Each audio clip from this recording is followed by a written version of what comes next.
ஈரோடு மாவட்டம் பவானிசாகர் வனப்பகுதியிலிருந்து வெளியேறி குடியிருப்பு பகுதியில் நுழைந்த காட்டுப்பன்றி ஒன்று தலைதெறிக்க ஓடி டீக்கடையில் நின்றிருந்த 70 வயது மூதாட்டியை ஆக்ரோஷமாக முட்டி தூக்கி வீசும் அதிர்ச்சியூட்டும் சிசிடிவி காட்சிகள் வெளியாகி இருக்கிறது. அந்த காட்சிகள்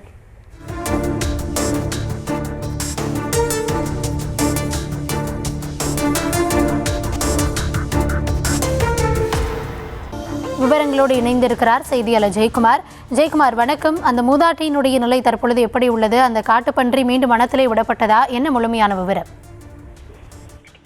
வணக்கம் கௌதமி. பவானிசாகர் வனப்பகுதியிலிருந்து வெளியேறிய காட்டுப்பன்றி ஒன்று ஊருக்குள் புகுந்து 70 வயது மூதாட்டி ஒருவரை ஆக்ரோஷமாக தூக்கி வீசும் சிசிடிவி காட்சி வெளியாகி தற்போது அதிர்ச்சியை ஏற்படுத்தியுள்ளது. அதாவது ஈரோடு மாவட்டம் சத்தியமங்கலம் அடுத்த பவானிசாகர் பகுதி என்பது அடர்ந்த வனப்பகுதியை ஒட்டியுள்ளது.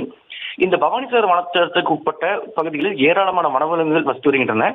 இந்த நிலையில் இன்று பவானிசாகர் வனப்பகுதியில் இருந்து வெளியேறிய காட்டு யானை காட்டுப்பன்றி ஒன்று ஊருக்குள் புகுந்து டீக்கடையில் வேலை பார்த்துக் கொண்டிருந்த சுமார் 70 வயது மதிக்கத்தக்க மூதாட்டி ஒருவரை திடீரென முட்டி தள்ளி தூக்கும் சிசிடிவி காட்சி தற்போது வெளியாகியுள்ளது.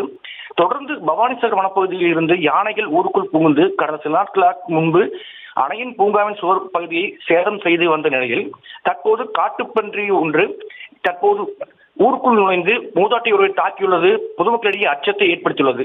எனவே பவானிசாகர் வனத்துறையினர் இது போன்ற வனப்பகுதியில் இருந்து ஊருக்குள் புகும் விலங்குகளை கண்காணித்து வனப்பகுதிக்குள் விரட்ட வேண்டும் என பொதுமக்கள் கோரிக்கை விடுத்துள்ளனர். கௌதமி,